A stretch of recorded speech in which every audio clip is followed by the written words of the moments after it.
The voice of Florida. Your voice is our choice with Dr. Karen Green.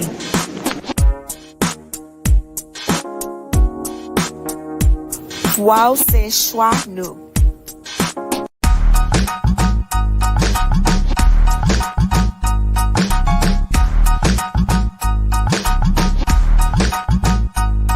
Tu voz es nuestra elección.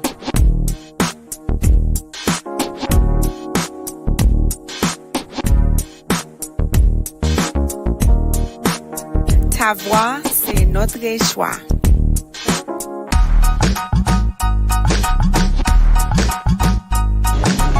The voice of Florida. La voz de la Florida. Your voice is our choice with Dr. Karen Green.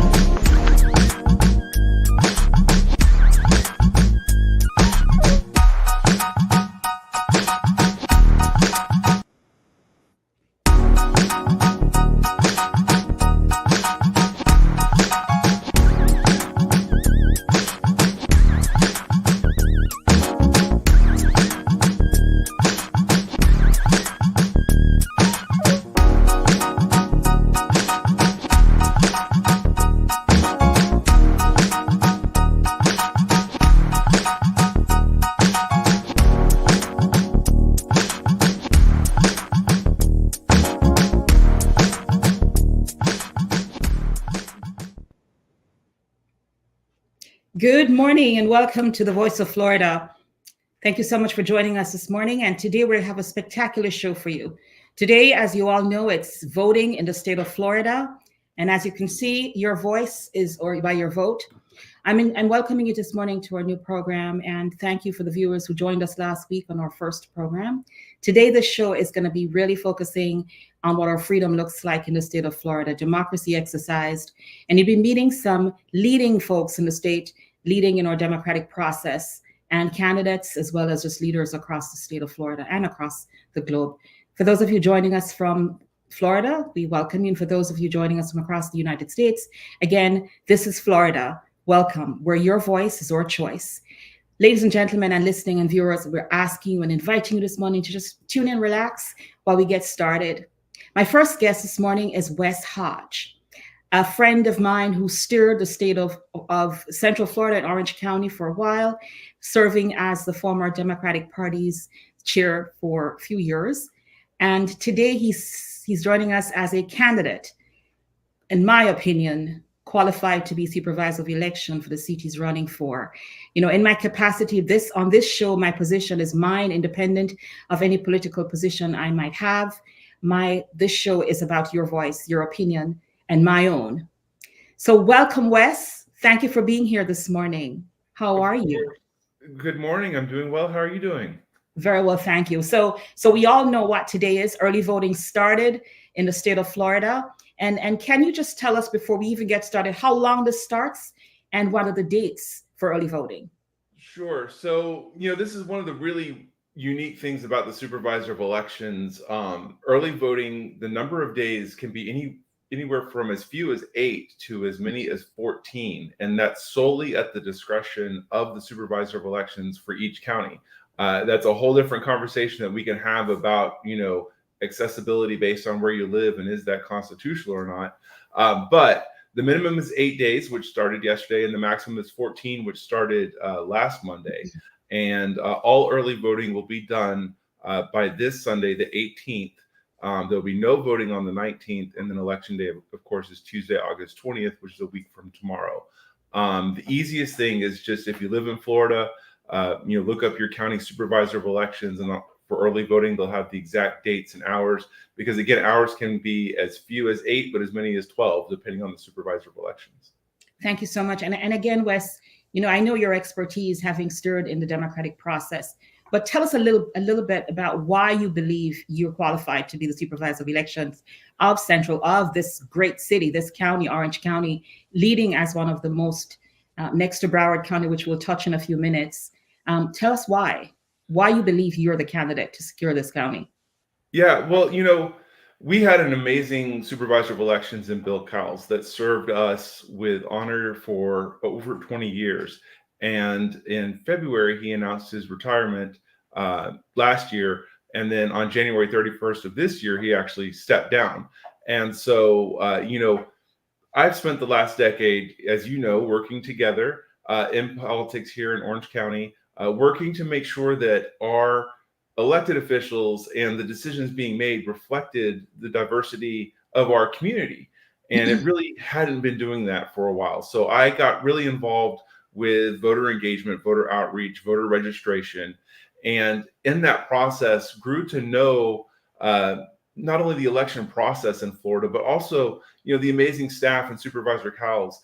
And so, as time progressed, and Supervisor Cowles made it clear that he was going to be retiring, a lot of our community leaders reached out and said, Wes, we hope that you take a look at this because this is just a natural fit for you. And so, I won't lie, I've been very interested in making sure that we protect our elections here. And right now, we know the current political environment, faith and trust in our voting process is paramount. And, in Florida, we have a group of elected leaders, even though, we had the most, according to our governor, the most transparent and efficient elections in Florida history. Each year for the past 3 years, they've made laws to make voting more difficult here in Florida. So I really want to make sure that we have somebody with the experience and the knowledge of the election process, but also the ability to quickly pivot and adjust to these laws. Because, when they make it more difficult for us to vote, we have to find ways to empower our voters with the information so that they can still maintain their rights and make sure that they have a say in their community.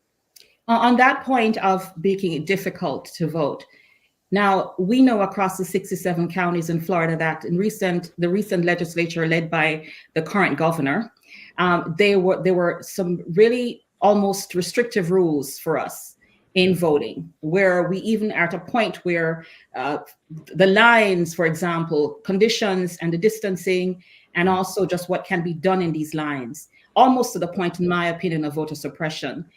What do you see?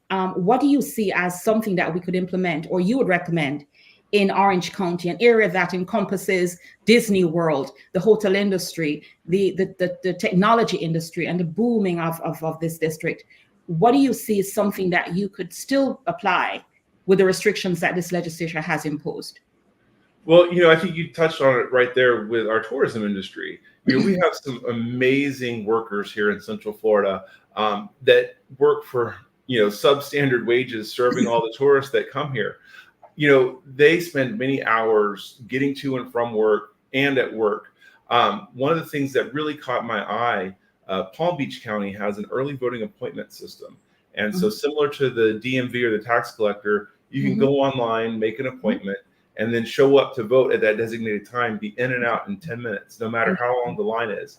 So especially when we get into November, when a lot of our early voting sites can get to 45 minutes, an hour, 2 hours, people that are working 8-10 hours a day and have kids don't have the luxury of standing in line for 2 hours. So I really want to bring Palm Beach's model here to get our worker-based economy in and out of the voting system. I think that we'll see more participation and get more engagement that way. So that's one of the hallmarks of my campaign and something that has really resonated with voters as we've been talking to them. I like that, because that would also accommodate the disabled and folks that are challenged as well.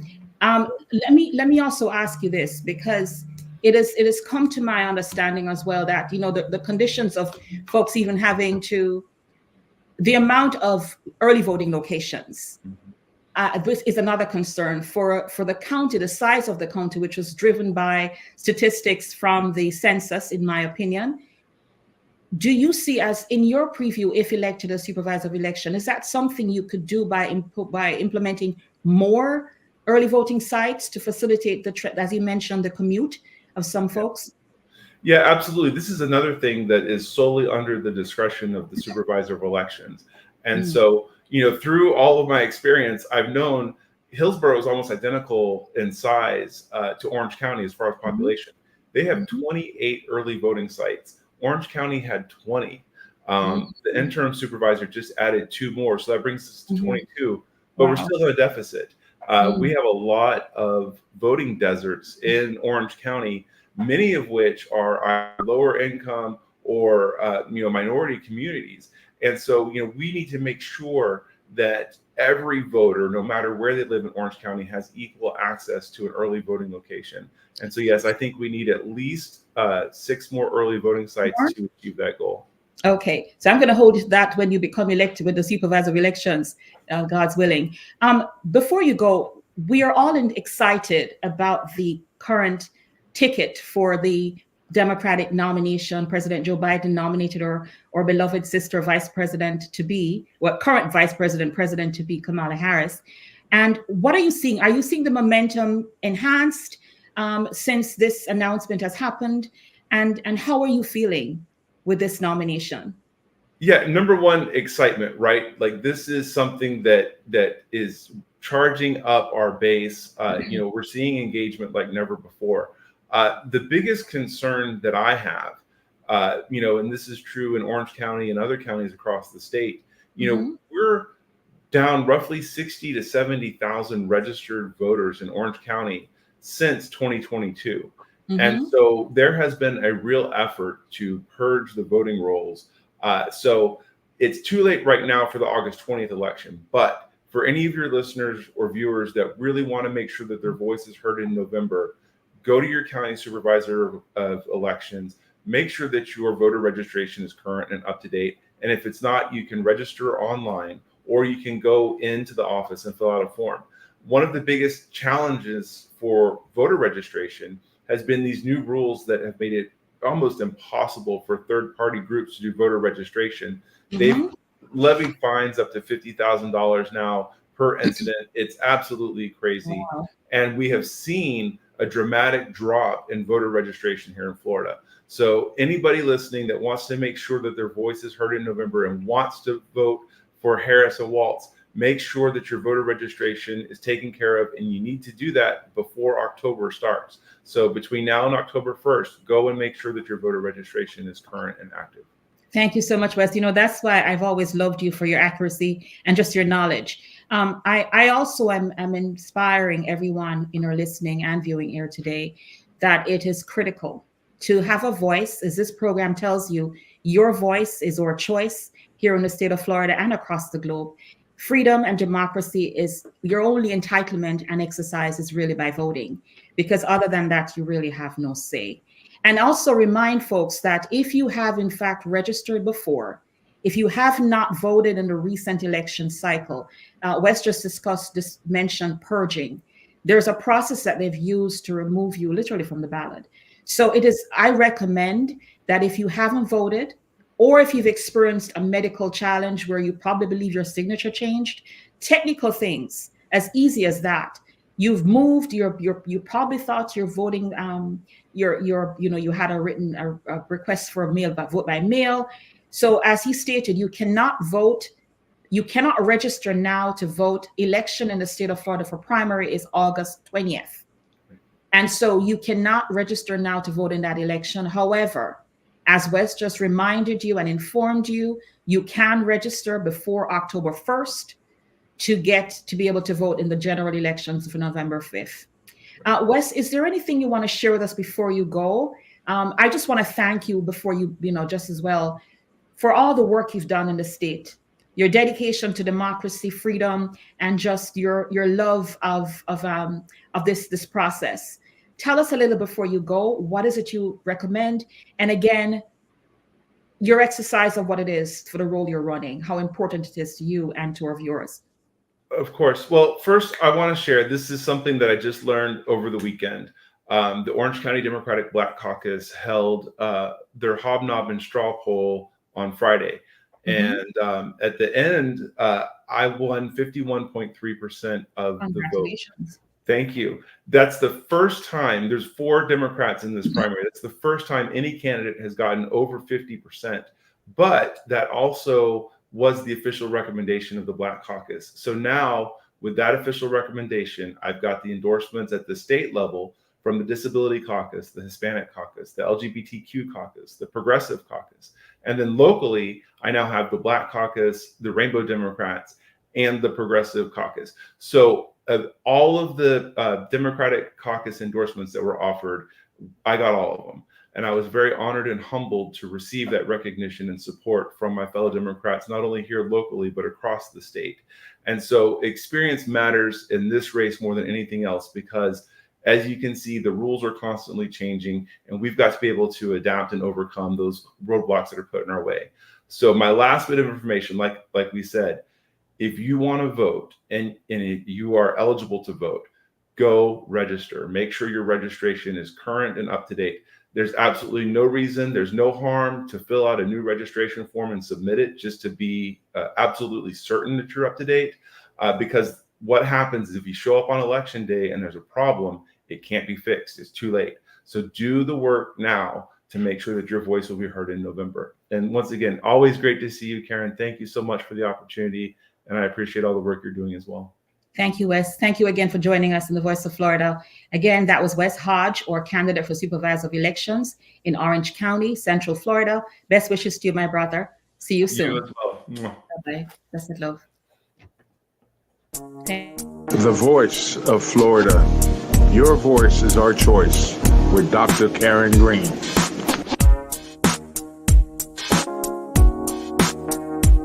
Wow, c'est choix nous.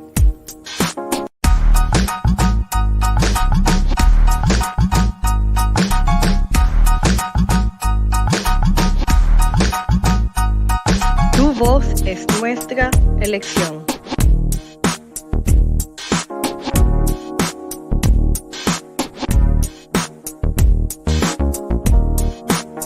Ta voix, c'est notre choix.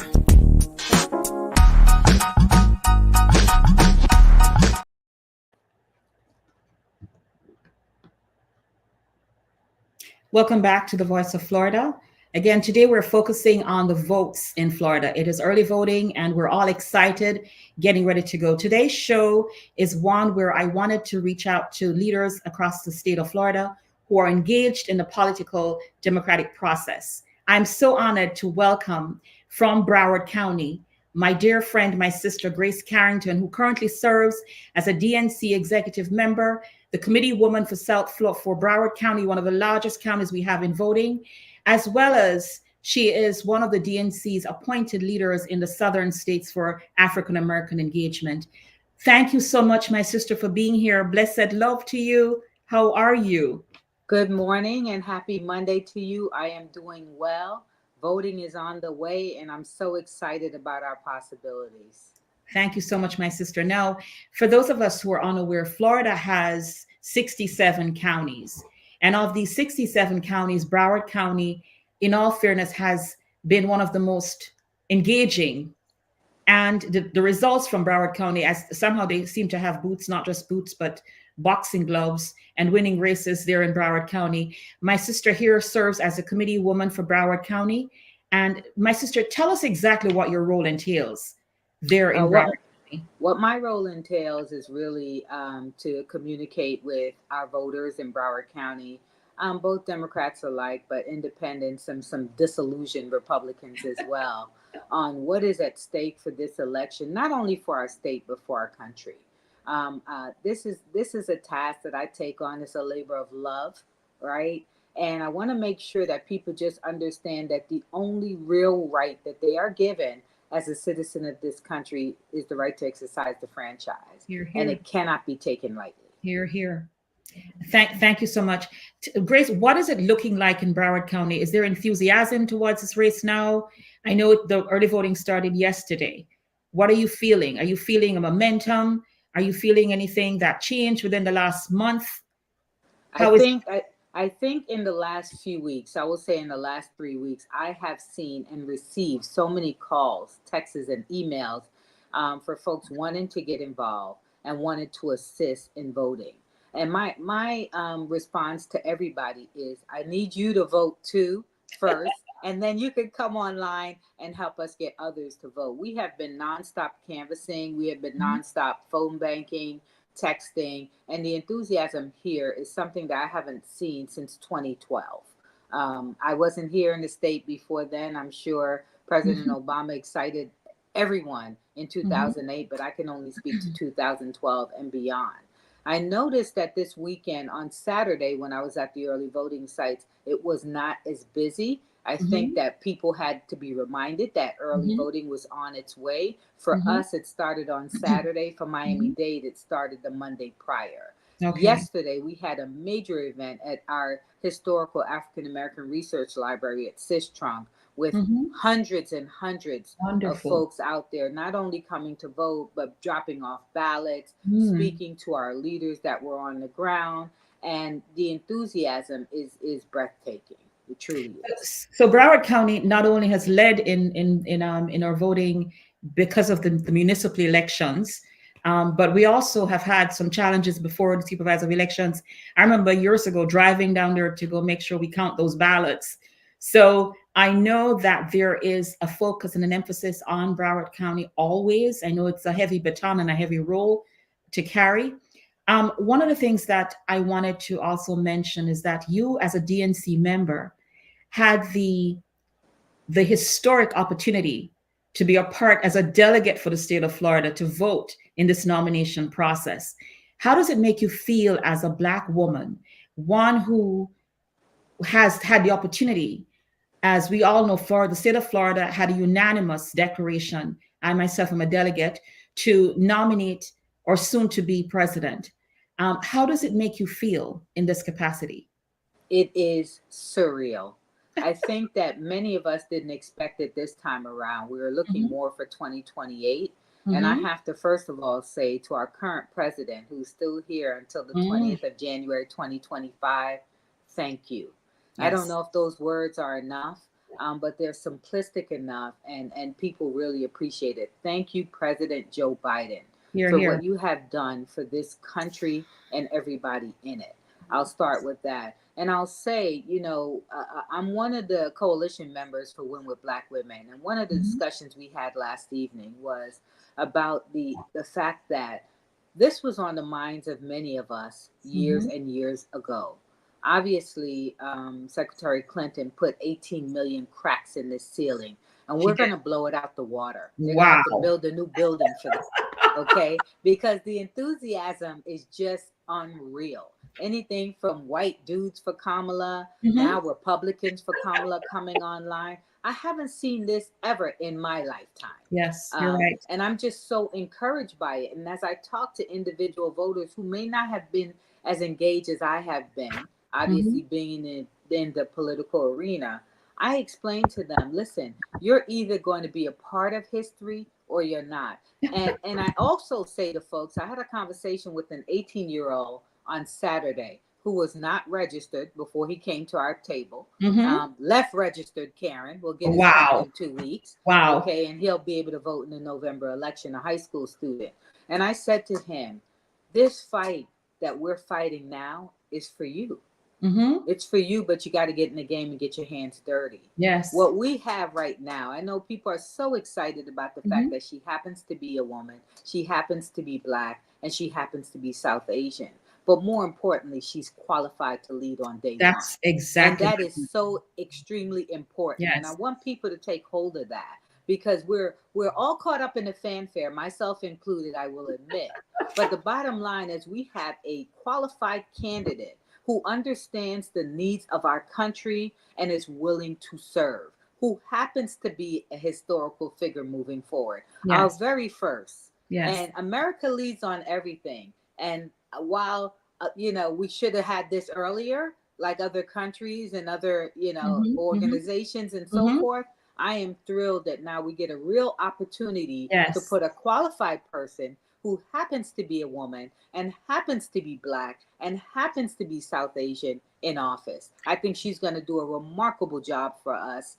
And when I say us, I mean all Americans. All of us. Grace, that's so profound, because a lot of us, as you rightfully say, are jumping on, some of us patriotically, sovereignly, wanting to make sure that this is who we have. But you're quite right. Part of our campaign in 2016 was to basically say it, that President to be then Senate Secretary Hillary Clinton was most qualified.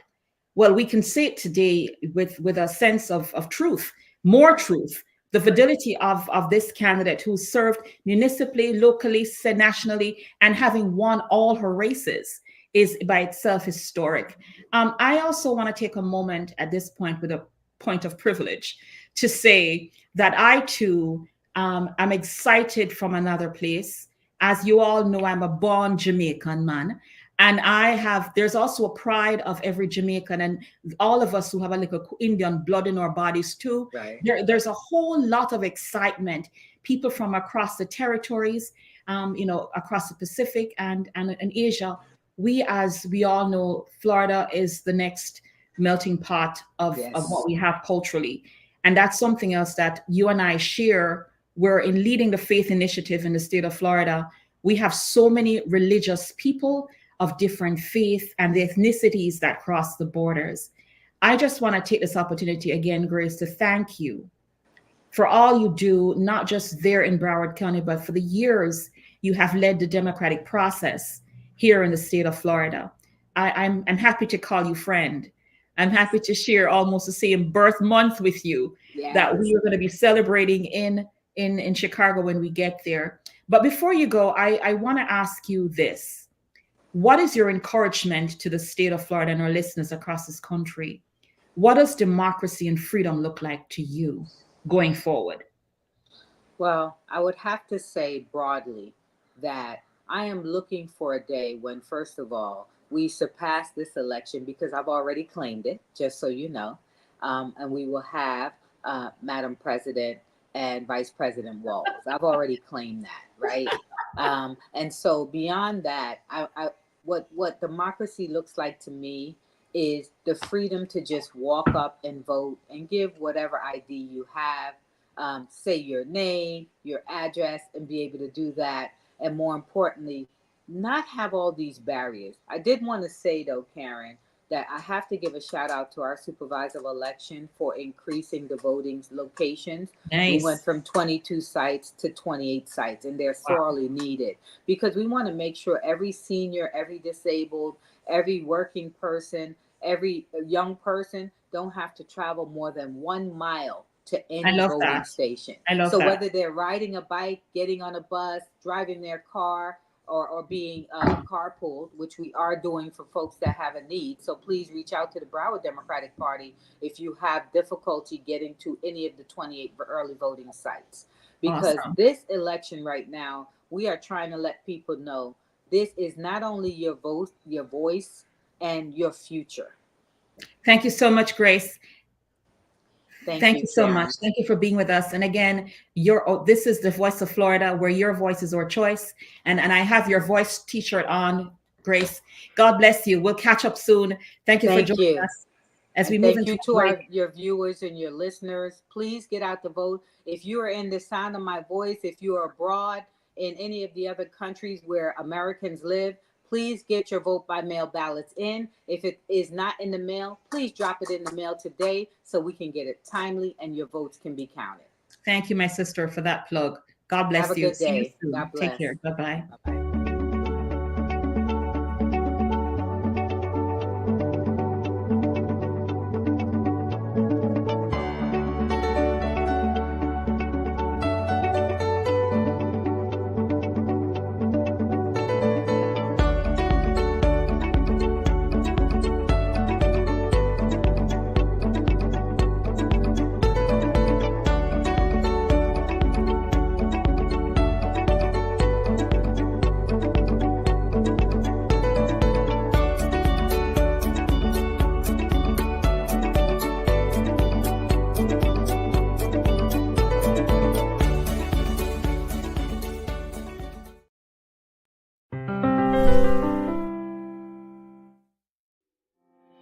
Hello everybody, welcome back for another Healthy Minute.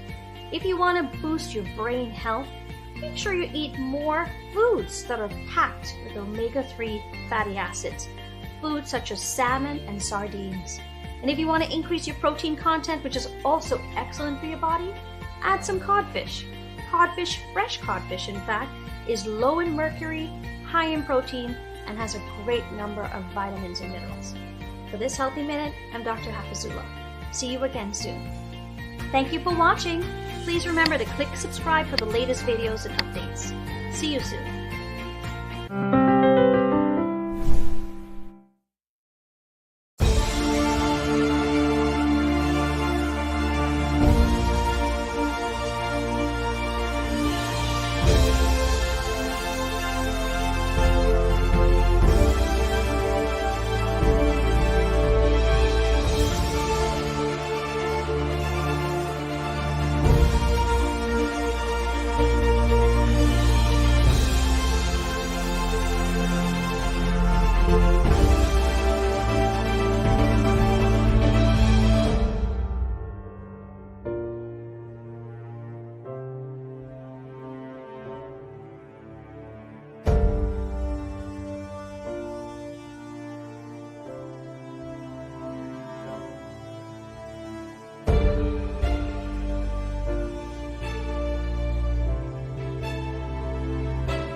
The voice of Florida.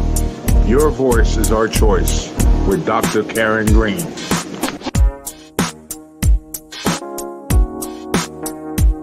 Wow, c'est choix nous.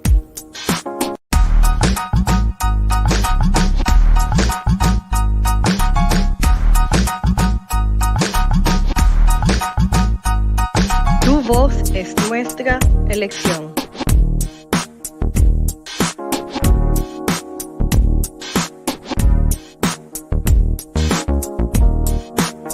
Ta voix, c'est notre choix.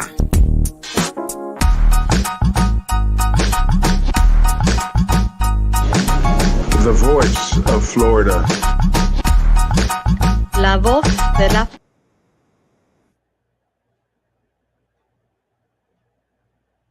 Good morning and welcome back. If you're just joining us to the Voice of Florida, this is where your voice is our choice. I want to welcome this morning. Today, we're focusing primarily on early voting in the state of Florida. And I am so honored to welcome our next guest. Glenn Josephs happened to be the president of the Caribbean Caucus of the state of Florida. Glenn Joseph, welcome to our program this morning. Good morning, Glenn. How are you? Good morning. I'm fine, thank you. And yourself? Very well. Again, thank you for all the work you do, Glenn. I know I pulled you from the polling locations, but we needed to hear from you today there in Dade County, Florida. As many of you know, Florida has 67 counties. Early voting started a little earlier in Dade County for obvious reasons. They're always the ones we need to rely on more. But here we have Glenn. Please tell us what your role is in the state of Florida and just how you're feeling about this election cycle. Well, you asked me, repeat what you said because I didn't have something. My question is, what is your role in the state of Florida in this democratic process? And how is it feeling in this election cycle in Dade County? My role is I am the chair of the Caribbean Democratic Caucus of Florida. And my role is simply to make sure that Kamala Harris is elected in the next election. And that's my only focus. Well, I think many of us are for that reason as well. But how is Dade County voting coming along? It's been relatively slow compared now. That may be an aberration because the election, the voting that takes place at North Dade, which is where I'm positioned most of the time, is unlike any other in, let me say it this way, unlike any other in the state, because it reminds you of a circus. Because you have all these tents, all these big signs, all these trucks rolling around, and you have more workers parked in the parking areas than voters. So, and then there's this convergence of folks when you try to go vote. Instead of one person handing you something, you have 30 people shouting and trying to get close to you. So you're saying that you're saying that there is a intention to dissuade folks from voting, or are you just seeing this as or is it just that the information hasn't gone out? It's more of the props than the voters. What exactly you see happening? No, I think everyone is enthusiastic about the Kamala situation, and some people are only waiting for the general. Okay. All right, which is why I see our task as being getting a program together where we educate our communities, all of our communities, that municipal elections are more important than presidential elections because they impact you directly. Exactly. Yeah. But that every go ahead. I'm sorry. You speak. No, you go ahead. No, I'm saying that it is said that every election is local, and to win, we really need to focus on, you just said, the municipal elections where your everyday experience matters within your communities. But so you're saying at this point, because we've said this before, the primary elections is on August 20th, and we all know you cannot register to vote at this time. What do you think is causing a lack of interest in voting in the primary elections? Habit. The apathetic habit about, these elections are not important. but they're the most important ones because they affect you directly. I mean, the municipal government is who has your tax rate, your schools, your services, and that has to be our focus if we're going to improve the state of Florida in voting in presidential elections and turnout, particularly in underserved communities. Do you think when we have a candidate that excites the base that they turn out for Senate, for municipal elections at the top of the ticket? Do you think if we have an exciting candidate that folks tend to jump out, or are they just all waiting for the presidential to vote? Well, Kamala's appointment, she had slates with her picture on it long before the election started. So, I mean, what other excitement could there be what I've done? I have candidates because as a consultant, I have candidates that I'm working with. So what I've done is that I've mounted a very rigid and expansive vote by mail campaign. That's going very, very well for my candidates. And so that's one way right now. But we've got to get to the point where people want to vote. I mean, people have died for the right to vote. And we just have to move people in that direction. Do you think, for one reason, because I know, for example, the Democratic Party has stressed, we have been recommending vote by mail. Do you think that this is probably a reflection of people having voted by mail where they're not showing up at the polling locations? No, because, for example, let me give you an example. A week ago, there were 13, on the 11th of July, they sent out in one state election, they sent out 13,000 vote by mail requests. And last week, I got a report on the 1st of August. And I deferred it a couple of days to make sure I get some more. Only 3,285 people had returned their ballots. So within our particular, within the Caribbean community, and there are a lot of people who sentimentally believe for two reasons. One, because they want to cast their votes. And then there's also the concern that people are concerned they're going to steal their votes. And then there's also just that that pride of wanting to, walk in and do what you do to vote.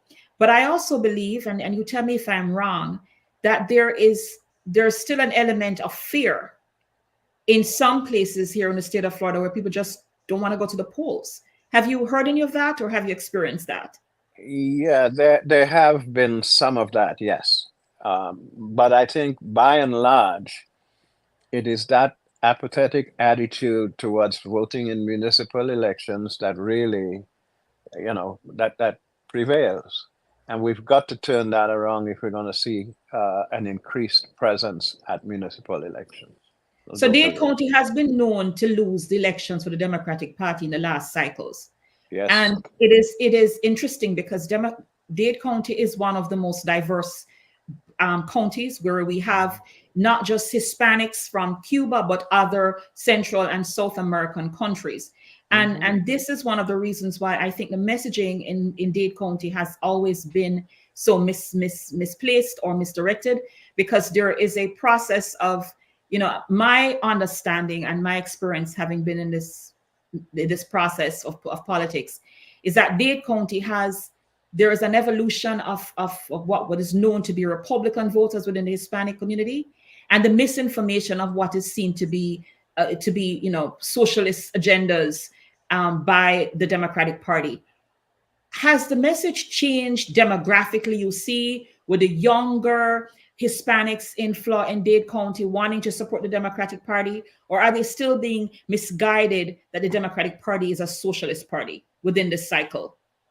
No, I think that's changed among the young voters, or is changing among the young voters. But for the love of me, I cannot understand why people who have been in countries where they had dictators come here and can support one.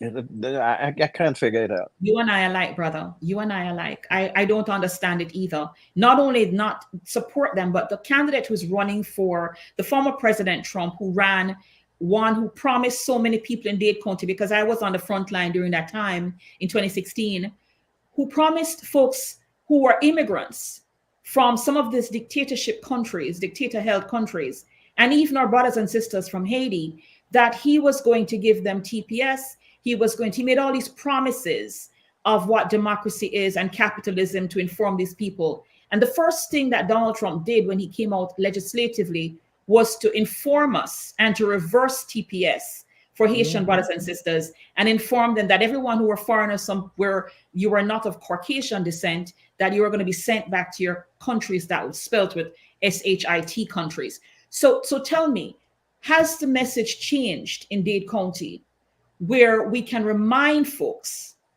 that there is no promise and love for a person who is anti-immigration?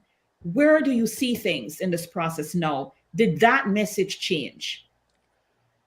It's attempting to change because there are other dynamics at play, okay?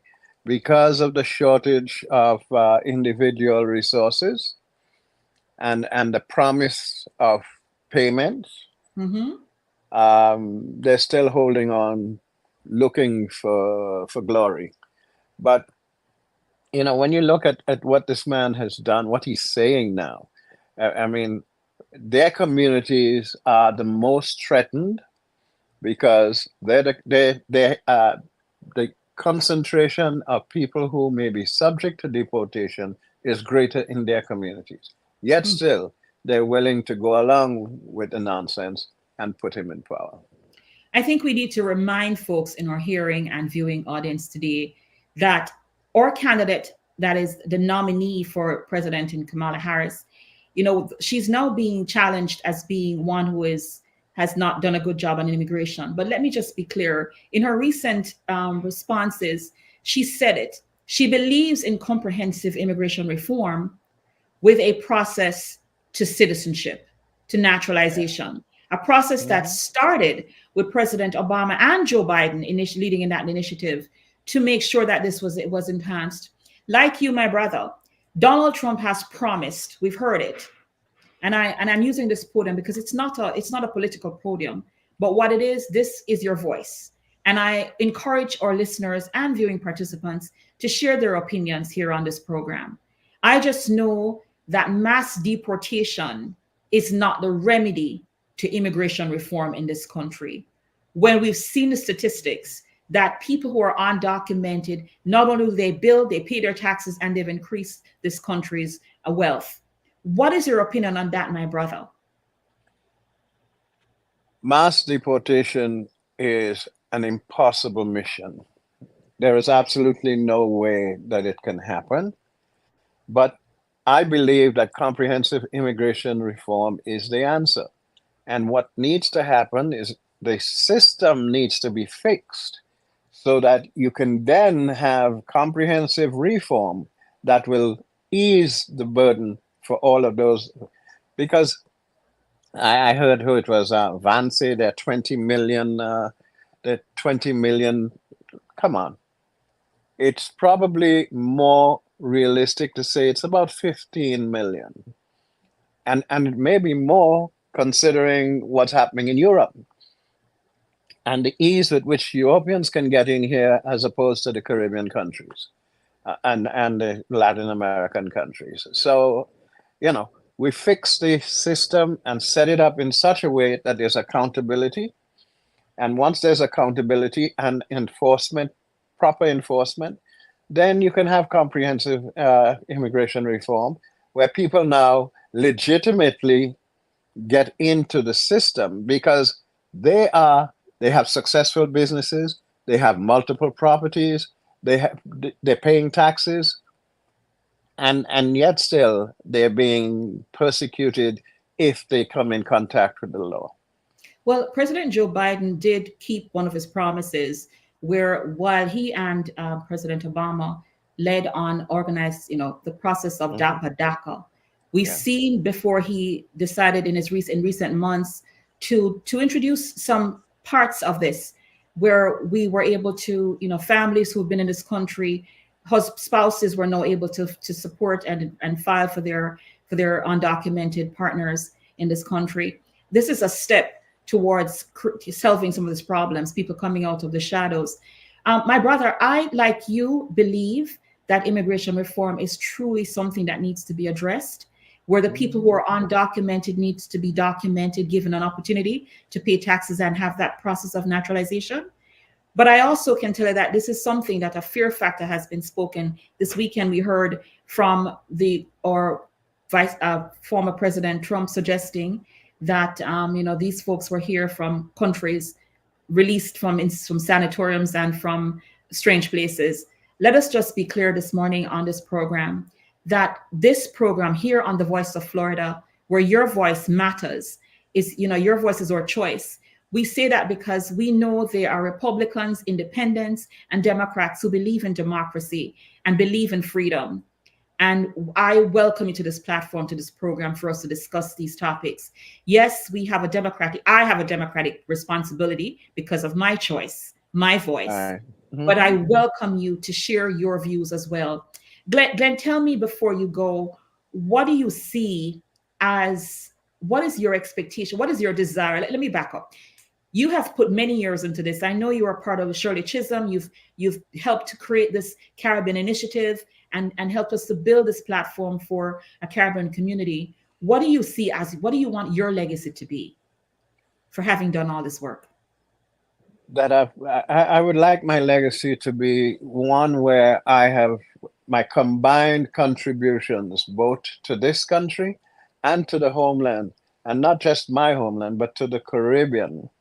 As I said, I am a world citizen, a Caribbean man who happened to be born in Trinidad and Tobago. All right. And so what I do because I believe God has given me a mission, and I'm fulfilling that mission. Yes, brother. And so, I'm working on a book right now. I've finished 10 chapters. I should be finished by October. And it is on this it's quoted around this whole immigration issue, because I'm playing with the titles right now. But, an immigrant's experience is probably a good fit for it. Okay. Because it's not a biography, but it's a nonfiction. Well, I welcome you back after October. This will be leading into election cycle, where we get a chance to preview your book and to see where your legacy looks like in print. I want to take this moment as well to just thank you for your dedication, your commitment. You didn't tell us, folks don't know that you were part of. Tell us exactly how you contributed to the process of the Caribbean Coalition in having it formed as a body. How did you participate in that? Well, in the beginning, we brought together the leaders in South Florida, and we wanted to we started a caucus. Mm-hmm. There were a number of us who were at the forefront of that initiative, particularly the guy from the Bahamas actually was the one who first started it, and then he gave up. That I don't remember his name right now, but we worked on it, and then we had a fight with the party, because the party appointed a president, chairman for the caucus in the body of Philip Brutus, without consulting any of the leaders here. And it looks like history is repeating itself. But before I get to that, we fought with the party. We eventually got it so that we were able to retake it. And that has continued for some time. Like every other organization, we have our struggles because everybody's time is pulled in a million different directions. Mm-hmm. But I am in the process of setting up a call to action with respect to this emergent cycle. It is my hope that we can get that call going on Saturday, the 16th. Okay. And so that information is going to be circularized later on today. Okay. And anyone on this viewing who wants to join, look for it, because it will be between 7 and 9 on Saturday evening. Mm-hmm. And it's going to be an attempt to bring all of the people who have similar mindset and Caribbean linkages, and we invite others to join us. We have a majority population in 6 counties in the state of Florida, and we need to really wield some power in terms of ensuring that Kamala Harris is the next president of the United States. Thank you, Glenn. I must say that we need to let it be known that within this Caribbean community, there's almost 2 million people living in the state of Florida, which is my understanding, who has Caribbean lineage and who refer to themselves as of such. And this is a very big block to win. You know how close Florida has been. It's been a 1-point state for most elections. And we need to remind folks that there are different demographic, here we are in Florida, the Caribbean community is demographically diverse, multilingual, and cultural. And so we welcome each person to be a part of that. Glenn, I just want to thank you again for the work you do. I look forward to that program, that we can be a part of it. And just to remind folks that they need to get out and vote. We're relying on you to not just vote in the general election, but to vote in your primary race, which is on the 20th. See who the candidates who best represent your values, who's going to protect your community, your economic and social and educational space. And so we invite you to get out there to vote. Any messages for folks before you go, Glenn? Yeah, we need accountable leadership in Glenn lost his audio. to say this. No, I'm here. Okay. Are you hearing me? Yeah. We have 1 minute with you, Glenn. Give us what your food is. No, I'm saying that you said there were 2 million. It's closer to 4 million, because just the Jamaican and the Haitians make up for 2.5 million. I said that modestly because of those who've registered to vote. Based on my statistics, is where we are. But thank you so much. Thank you for having me. I just want to thank you too for being here, and we look forward to closing this gap, winning Florida and winning the state for democracy and freedom. God bless you. See you soon, Glenn. Thank you there. Bye-bye. Viewers, thank you for joining us this week on The Voice of Florida, where your voice is our choice. We want to continue to hold democracy as it is, and to make freedom and voting still a part of our rights in this country. We want to make sure people died for this. We want to be able to maintain this going forward. I want to thank our viewers or listeners across the globe. I want to thank our staff, our production company, and those who contributed to today's broadcast.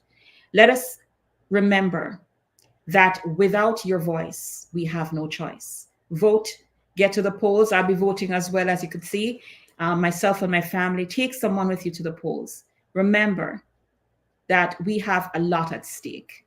As immigrants, we want to make sure we're all doing our role. If you are eligible to vote, please vote. And if you are able to help someone get to the polls, do that. Thank you again for joining The Voice of Florida, where your voice is our choice. God bless you. Until we meet again, see you soon. The Voice of Florida. Your voice is our choice, with Dr. Karen Green.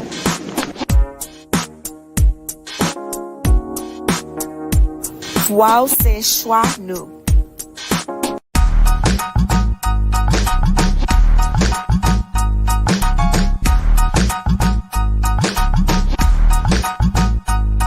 Tu voz es nuestra elección.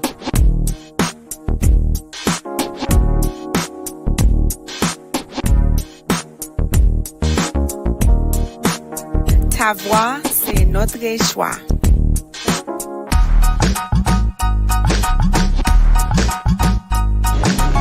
The Voice of Florida. La voz de la Florida. Your voice is our choice with Dr. Karen Green.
Hello everybody, welcome back for another Healthy Minute.